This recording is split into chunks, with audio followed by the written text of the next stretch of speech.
On this episode of Deer and Deer Hunting Properties, Jason and Brad discuss best practices for first-time property buyers as well as some tips on out-of-state leasing. Then, PH Outdoors has a special delivery for the Rucks family farm. You're watching Deer and Deer Hunting Properties.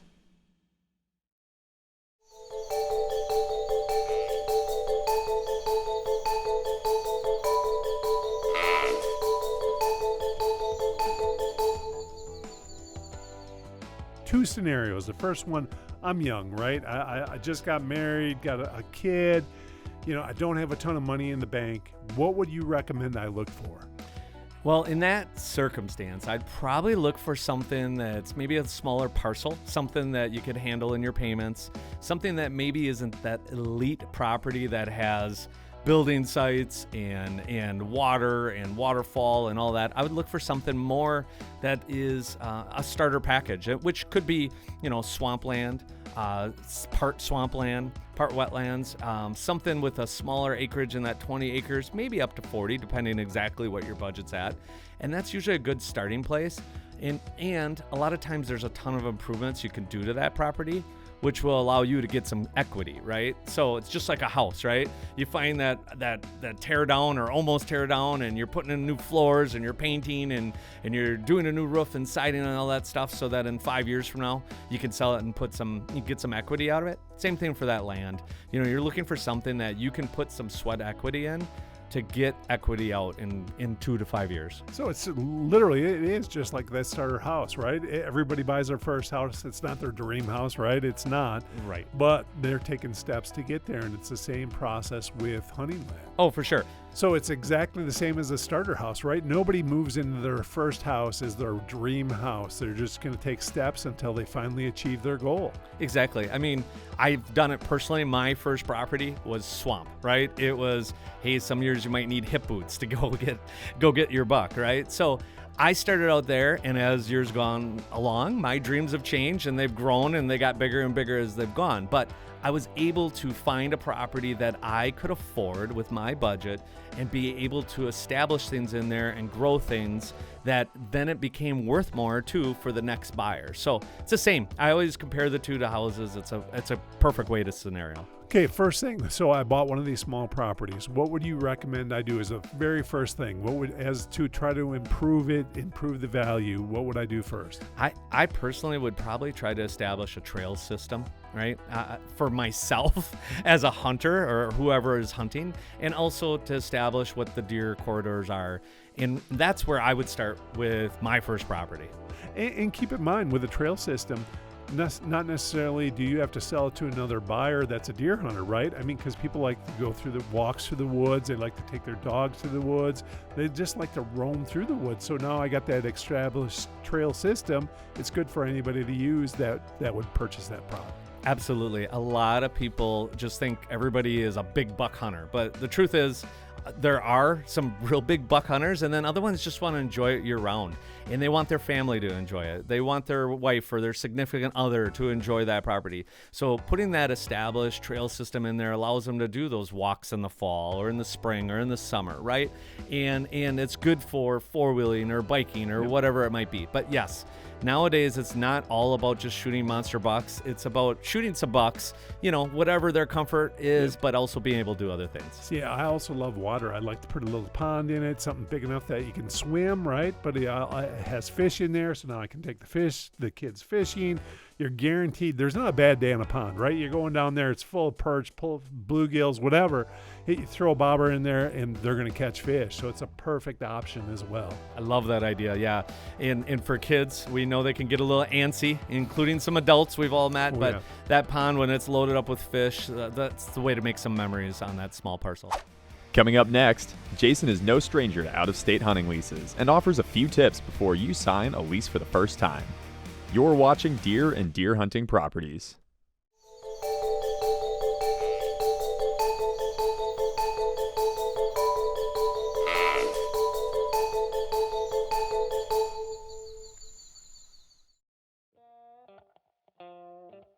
Hey, welcome back. It's Jason Rickman at Deer and Deer Hunting Properties. I would like to talk a little bit about leases a little bit more.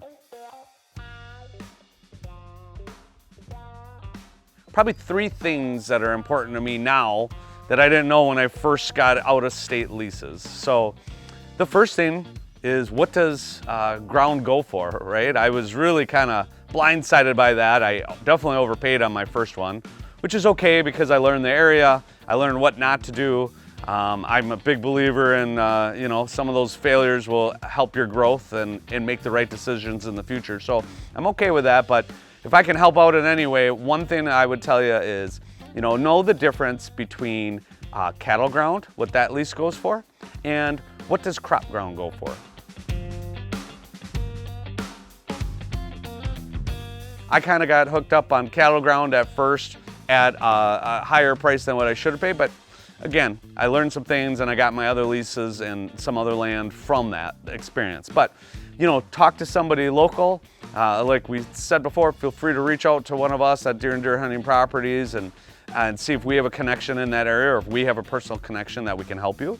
But there is a difference. So on cattle ground, obviously there's cattle, right? And so you want to make sure there's a certain time of year that they'll take off the cattle for your hunting versus leaving the cattle there throughout the year. Yes, deer, some people believe deer are not afraid of cattle. Some people will say that doesn't affect them at all. I've hunted a lot of cattle ground. Every once in a while I see that it doesn't overly affect them, but they don't usually hang out together. In fact, very rarely when in my hunting experiences. And I've hunted a lot over cattle ground. So I'm not a big fan of if that cattle is staying there year round. So try to make sure when you do lease cattle ground that their cattle is off by a certain date. Whatever date it works in your schedule and their schedule. Typically I like it off by like the week prior to the rut so that all my tree stands are unaffected by a cow walking underneath me, right? So that's always important. Crop ground, obviously crops, you know, what's staying, what's not. Can you work in that lease possibly, hey, I'll pay you a little extra if you leave some soybeans there for me year round, or corn, or whatever that might be. So I would definitely know the difference and make sure you know the going rate there, but also know what they're gonna do with that, right? Also areas, right? Like I wanna know, hey, this area is known for big bucks, or this area is just known for good management size bucks. Typically, the pay scale on it should also correlate with that type of ground. Again, try to get to know the neighbors. Who are the neighbors? I'm a big fan. I go on Onyx. I look at the chunks around me. Are they large chunks? Are they small chunks? Are they cattle ranch owned? What are they, right? So make sure you know who your neighbors are, and that goes with anything when you're buying land or leasing land, to know who those neighbors are.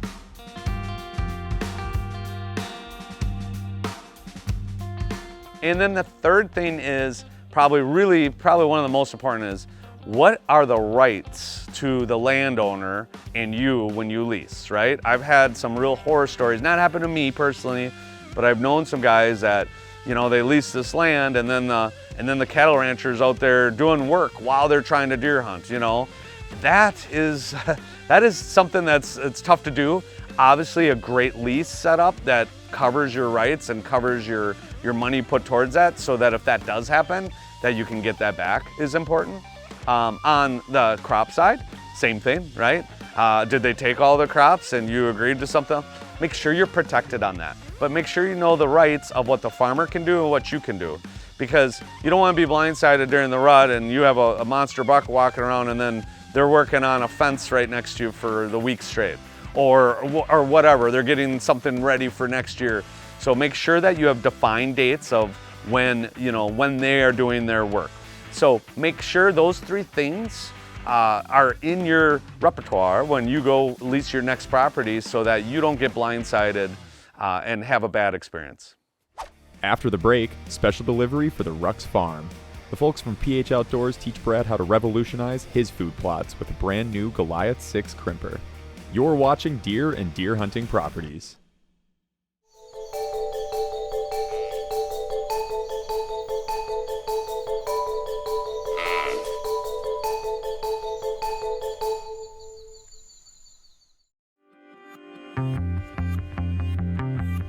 You know, I'm excited about the drill, but I'm almost more excited about this. This is a Crimper. This is the latest trend that the farmers are using.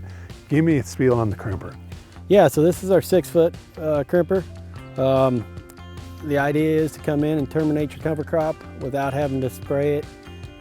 Saves you on fertilizer, moisture, spray. Better for the soil. Better for the everything. soil. The whole really big in the organic side of farming, like you said. Yep. For as far as maintenance goes, there's 2 grease zerts as far as greasing, and then we have a bung hole on the side to be able to add water if you need to add some weight.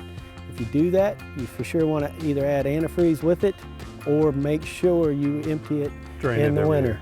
Otherwise, it will freeze and break and bust. I'm familiar with that. We're in Wisconsin. So. But other than that, it's all about timing of whenever you want to be able to get are able to crimp your cover crop to get it terminated. I'm amazed at how easily that thing spins as well. It's just amazing. So right now we got it on the frame. What's the easiest way? We're not going to take it off the frame today, but when I do, what should I do? Easiest way is just to flip it straight up and let it set on the drum. Okay. And you'll pull your pins. This frame is not very heavy at all. Pop and it it'll off. just slide right out from underneath. Hook it on the tractor Hook it on and the you're good tractor, to go. and you're ready to go. Lower your stand legs whenever you flip it. Once you flip it up, and it'll sit there and be right there for you to back up to. So for maintenance, just literally check the grease out. Give it some grease and add water if you need to. But I always recommend people try to crimp without it first, and if you need to add some water to get a little extra weight, to go that route. And then add a quarter or a half at a time. Don't just fill it up. Sure. So it comes with a stand, I see. Yep. Yeah. You just pull your pins and lower your legs, and whenever it's on the drum, it'll sit there upright. When you unhook it, when you're hooking and unhooking from the tractor, it'll sit there and be ready for you just to back right up. Back up and hook on and good to go. Yep. You will want to raise them up whenever you start to crimp, though. Yeah. How high do you want them when you crimp? You'll raise them all the way up. All the way up. So Dusty, once we get it on the tractor, I'm literally just going to check those grease outlets and I'm good to go, correct? Pretty much. You will want to test your cover crop to make sure it's time to crimp, but yeah, anything you need should be available on ph-outdoors.com. So it sounds like it's a simple process. I'm excited about it. I'm going to use a lot less gly, right? And it's better for my soil, and it's going to be healthier deer as well. I'm excited to give this thing a whirl in a couple weeks. Just got to let it dry out a little.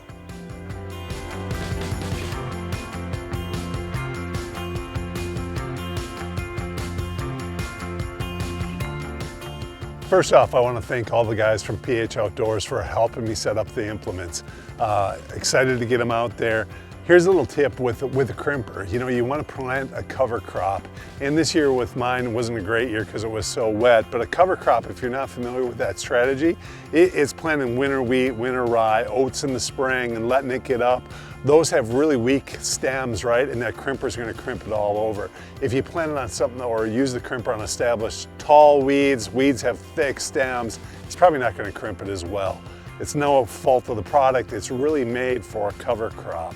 When using that cover crop, what's really cool about it is once it's crimped, all those nutrients from that plant are going to go back into the soil. So you're actually fertilizing and adding organic matter to your soil. A lot of people use burning for that same strategy. I'm always afraid of that because by my place, it's so open and we got this really dry reed canary grass, and I'm always worried about just something getting up in the air and flying a little ways. And that's why crimping is a better option for me, and it might be for you as well.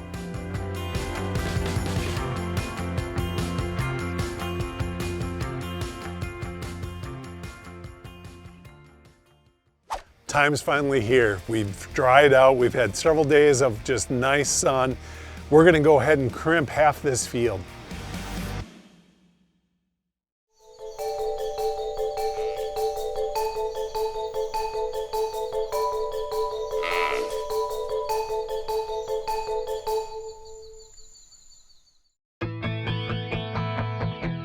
Time's finally here. We've dried out. We've had several days of just nice sun. We're gonna go ahead and crimp half this field.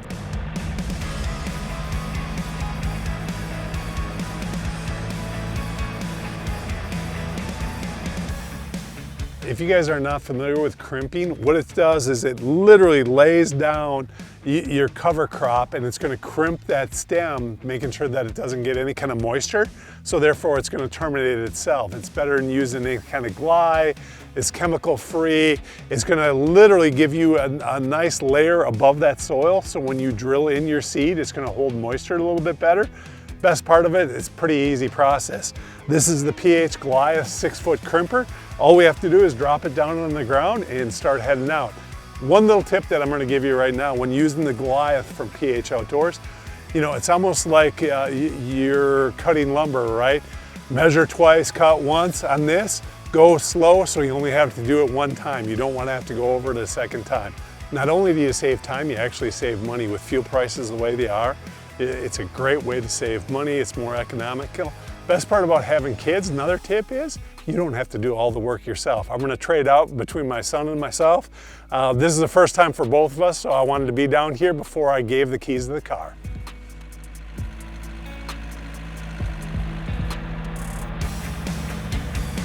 It's important to note that crimping does not work on certain types of vegetation. The most common grass crops that are crimped are cereal rye, oats, triticale, and wheat.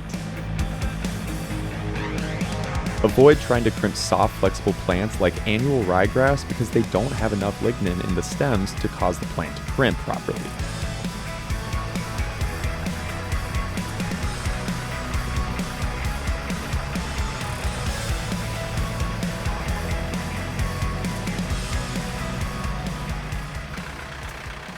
Kids leave stuff out and don't put it away. Our trap mechanism is now broke because somebody and his friends were shooting last fall and neglected to put it away. It's fine. It's a little dented. It's a little bent, the whole thing's broke.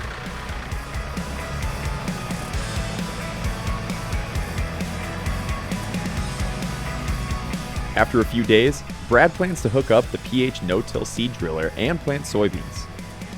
This method of food plot planting is good for adding nutrients back into the soil for the newly planted soybeans to take advantage of.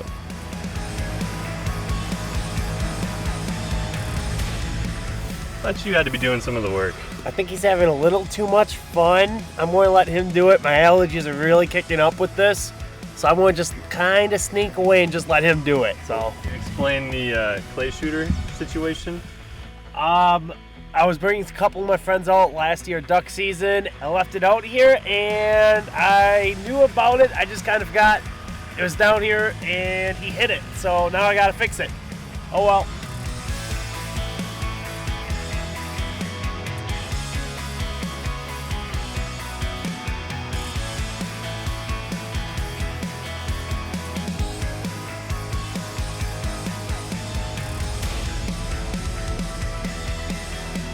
The PH crimper worked flawlessly where we had winter wheat or winter rye. Unfortunately for me, it was so wet this spring. You know, this should have been just solid winter wheat and winter rye. The clover actually bounced back up and is full of reed canary grass, which is nasty. I'm pretty sure it's going to kill it all because it laid it all down. We're going to be back in a couple of days, and if it's dead, we're going to go ahead and use the seeder.